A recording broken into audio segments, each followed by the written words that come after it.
First of all, always thank you to John for his warm welcomes and introductions. Second, I'm so sorry I'm not there. I had a bit of a family emergency yesterday, and then with the weather and everything today. So I apologize I'm not there in person.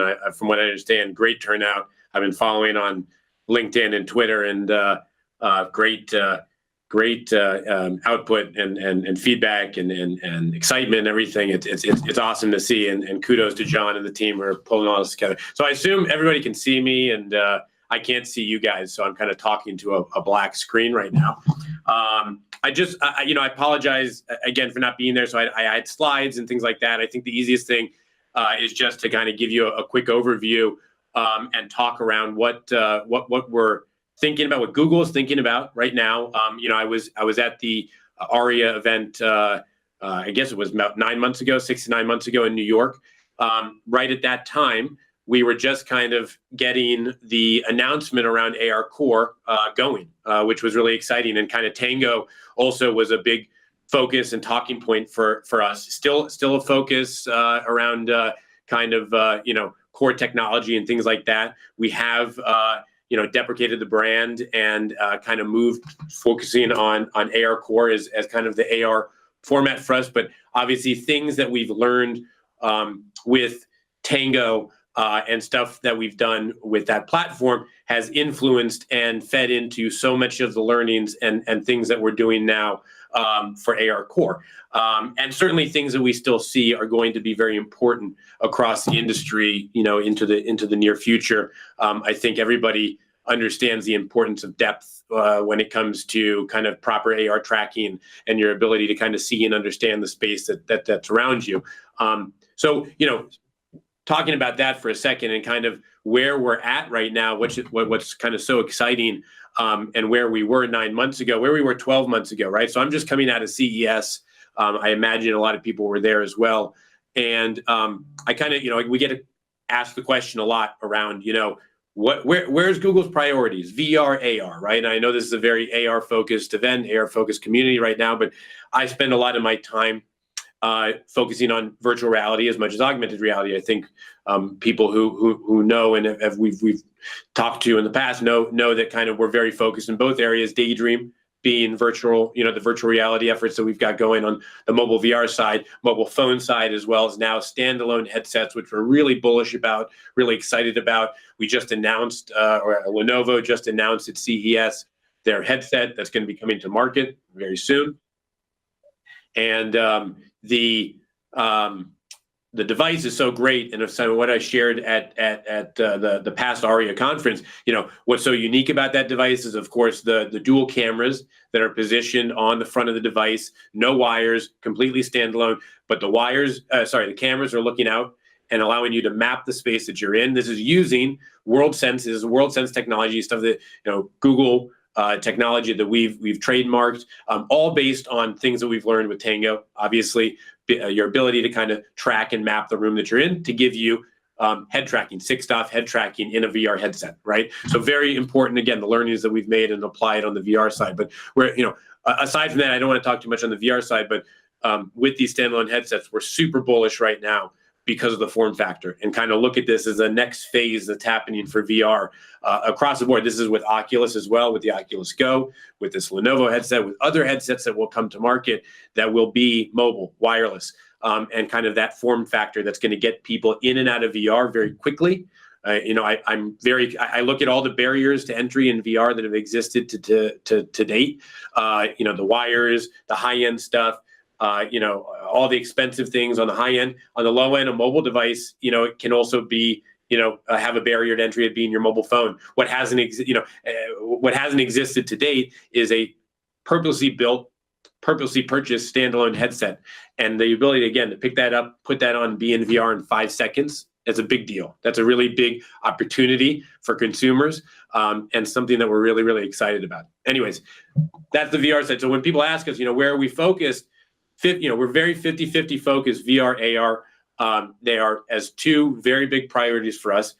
But of course, when we talk about things like total addressable market, we are talking about something that is fundamentally different. And when I look at like 9 to 12 months ago, when we were talking about Tango and AR and things like that, our total addressable market was much smaller. I mean, that wasn't just for Android, for Google. That was also across Apple. This is before, kind of prior to ARKit launching, and so we had 2 devices with Lenovo and Asus Zenfone that were in market, representing hundreds of thousands of devices that were being distributed. And then Apple launches ARKit. We had been working on the software side for Android for a while. We announced AR Core. And what happens kind of overnight is this incredible shift that unlocks hundreds of millions of devices. So on the VR side, we're talking about tens of millions of devices, and this is across the board: Oculus, Vive, PSVR, Daydream. But on the AR side, what's so dramatically exciting and dramatically important is the total addressable market of hundreds of millions of devices that are unlocking themselves almost instantaneously in 2018. And again, this is across iOS and Android. We're almost over 100 million devices enabled across AR Core right now. This is across Samsung, Pixel, other devices that we're going to be announcing shortly into this new year. We're really excited about this scale, right? This is dramatically important. So when I'm talking to content partners, when I'm talking to partners in general, like, these are, so that's our emphasis, VR, AR, 50-50. We're very focused in both areas, but when we look at that total addressable market, it's obvious that one represents something that is vastly bigger. And when you're thinking, at Google scale, we're very focused on things that get us into we love the hundreds of millions, types of numbers. And so that's a huge opportunity. That's a huge opportunity for us. It's a huge opportunity for you. That is something that we can't ignore. That's something that you guys can't ignore. And I know, obviously this community is very well versed and knows. I'm not saying anything that this community doesn't already know. But when we're talking to content partners, and we're talking to game developers, we're talking to movie studios, we're talking to anybody, AR is bubbling up on their the fingertips, on their tips of their tongues right now. But it's really kind of trying to explain that scale opportunity that's really about that's presenting itself, and so that's exciting. That's kind of number one, and I think where my interest and excitement lays, as kind of a member of the community, someone who's passionate and pushing the technology. But certainly from a business perspective, it represents a lot of really big opportunities for us this year and then into the future. We're excited to be announcing more on the AR Core front. Right now, it's in developer preview.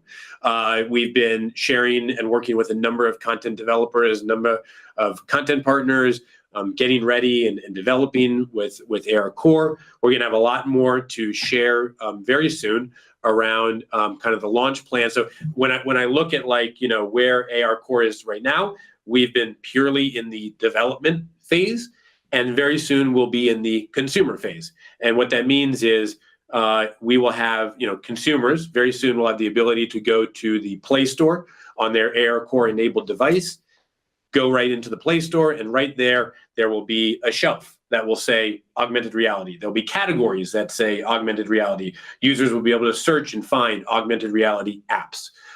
That's going to be great. That's going to be a big deal. And of course, that's where consumers will be able to find all of their AR apps on their mobile devices. So we're super excited about kind of where this is all heading. I would like to say though that a few things from I guess even further out and kind of what's important to Google. Some of the things I think that are really been super popular. So AR stickers. If everybody's seen that. I'm actually, what I wish the one thing I should have done is done an AR stickers demo, for everyone to see over the VC. That would have been, I do that all the time. People love it when I do that. AR stickers has been widely popular as we've launched that. Obviously Star Wars, and doing that with the Star Wars franchise has been a big push to that. But when I think of kind of all the use cases and everything happening today, I love the fact that kind of AR allows for all these abilities to place objects and do things. And really also when I think about kind of intent time for augmented reality, another thing that, what's so exciting, and again, something that's obvious, not lost on this community, but like VR, AR, virtual reality is something that like we hope that people will do once a day if we're lucky. Augmented reality is something that we hope people are going to do multiple times a day as they pull their phones out, right? The use cases are fundamentally different. VR, we are learning, is very focused on the entertainment side in the way people are consuming and watching video, socially connecting with people, things like that. Augmented reality is going to be more focused in utility and things that people are going to do multiple times a day with the way that they use their apps. Also, from an app development perspective, on the VR front, you're talking about, apps that are built from the ground up, brand new type of experiences, games, things like that. On the AR front, again, what's really exciting for, from us as a platform, as an Android platform, is that app developers are taking their existing apps that already have millions of downloads, and they're adding AR features to those apps. And so they're tapping into audiences that already have mass distribution. And we're being very vocal about that. I mean, it might not work in all use cases. Maybe some, a number of developers might want to end up building separate apps, but this concept of adding AR features into an existing app is presenting itself for the first time, really in a smart, kind of useful way. And we really look forward to seeing app developers do more of that. Again, this just adds on to the story around the scale aspect and kind of how this is going to be, this market that's very, very widely accessible. So, when you wrap up, what are some of the sales targets that you're thinking about? What are some of the surprises? What's going faster than you guys thought? What's a little behind? Just like help us get inside your head so we can like have your nightmares or your pride and not have to deal with it. Yeah, I would say like, look, as we think through like what's going to come next, right? So we need to launch. We're going to launch AR Core. We're going to launch AR Core to consumers. What's going to happen, after that? And so in terms of AR Core, how much did the Apple product push you guys from where you sit? How much, do you feel like it being in tandem, is that good? When Windows dominated everything and Michael Dell said, Apple, just sell your parts, get out of the business. A lot of people said you need a competitor. Is it good that the two companies are in tandem, or is that a distraction? It's absolutely good. It is absolutely good. This is not a platform war, okay? This is not, and again, very different. There's all these differences, VR, AR. The VR side has been very dominated by, what exclusive thing are we doing with a content partner to get onto Daydream versus Oculus versus this versus that.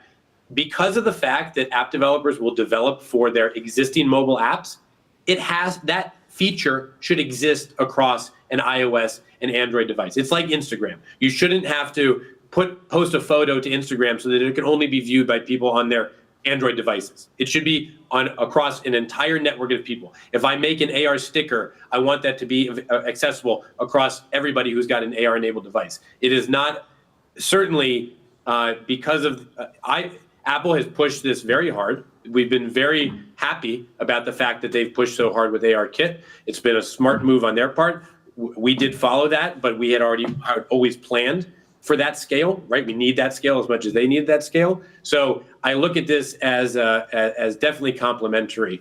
It hasn't been, and I'm just looking at it also from a consumer perspective. That's the way I want AR to work as a user, right? I want it to work across both platforms. And so that's where the road, in terms of roadmap, in terms of future stuff that we see coming, that with today, AR is very focused around kind of placing an object or doing something by myself.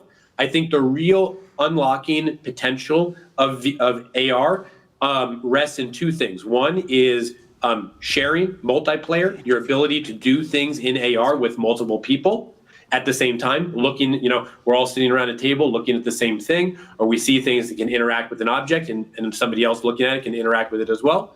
And then of course persistence and being able to leave objects Aaron, and place them. Just in closing, can you tell us what are some numbers? Like, we've had a company with 40 million in revenue on stage today. We had another company with $2 billion in revenue. You guys are a little north of that. You have certain pressures. Just curious, how are you playing in the space? What are the things? What are your business targets that you can tell us? So from a business perspective, look, this is still very brand new for us, and we're still learning. We see this potential.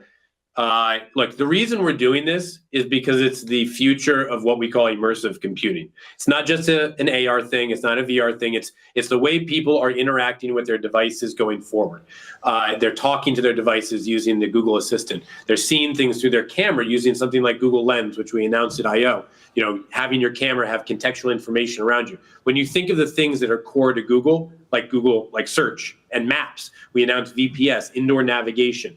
These are core things that we are monetizing today that we see as extra added ways that we can use augmented reality to shepherd the way people are going to use their computing devices in an immersive way. And all the ways that we monetize today will be ways that we think about monetizing with AR into the future, as well as apps on the Play Store. Just like we make a decent amount of money through the Play Store today globally, and we anticipate a lot of apps coming onto the platform that we hope will be monetizable just like apps are today. So as a senior guy who's moving like a rocket ship in terms of promotions at Google, in terms of the big companies, we had someone from Facebook present yesterday, Amazon, Apple, Microsoft.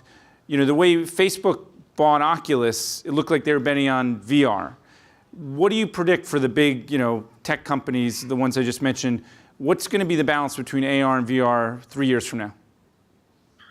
Well, I think that I was very intrigued at CES to see kind of I always use CES as kind of like this benchmark and signal around what's happening in the industry.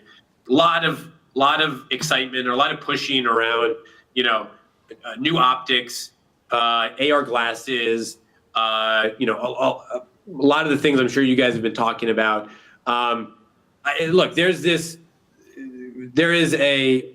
I think a belief that a pair of AR glasses, Magic Leap releasing their dev kit, these are all beginning stages of where we believe, and I don't know a timetable of when this might happen, but a pair of glasses that we wear that are a real, simple, easy, see-through, maybe also occluded VR thing, but it's the future of what glasses, might be and what we want it to be. I think that is a absolute future that not only something that we want to see, Apple wants to see, Magic Leap is driving so hard. That's something that we're going to be challenging, and moving towards, certainly. Great. So I don't know if Aaron, Aaron's sort of constrained because he's part of a big corporate culture. I don't know if he said anything shocking, but I think it's important at AR in Action that we show the leaders who are coming up with this strategy. Because Aaron, a bunch of people in this room might be great partners for you, might be great at amplifying, what you're doing, or might give feedback to help you guys steer. And Aaron's one of the key players in the space, and you really value what we're doing. You're between me talking to Bob Metcalf, so you got to go. You did great, 5 stars. Thank you, and my email is aluber@Google. I'd love to hear from you. I'm again sorry I'm not there, John. I owe you one. Yeah. And thanks everybody. I'll collect on that, Aaron. Don't worry. Okay.